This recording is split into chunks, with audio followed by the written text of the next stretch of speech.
Welcome to Burlap Teachers. Enjoy the video. In this video, I will explain how to make delicious ground beef tacos at home. First, let's get our ground beef ready. You'll want to brown about 1 pound of ground beef in a large skillet over medium-high heat. Use a spoon to break it up as it cooks, ensuring no pink remains. Once it's fully cooked, carefully drain any excess grease from the pan.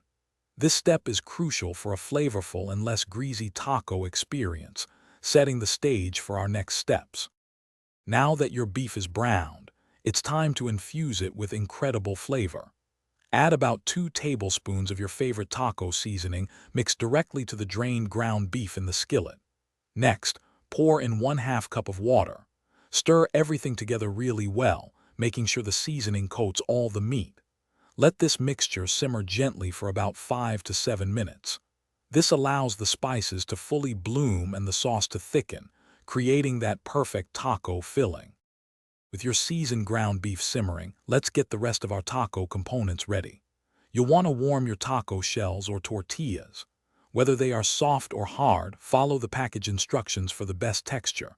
Usually a quick warm in the oven or microwave works perfectly. While those are warming, prepare your favorite toppings. Think about fresh shredded lettuce, juicy diced tomatoes, and a generous sprinkle of shredded cheese. Don't forget sour cream, salsa, or guacamole for that extra creamy kick. Finally, it's time for the best part, assembling your delicious tacos. Take your warm taco shells or tortillas and spoon a generous amount of that perfectly seasoned ground beef into each one. Then, layer on all your favorite toppings. Start with the lettuce, then add tomatoes, cheese, and any other delicious additions like sour cream or salsa. Build them high and colorful. Serve your homemade ground beef tacos immediately and savor every single bite. Enjoy your culinary creation. Thanks for watching. Consider subscribing if this video helped you.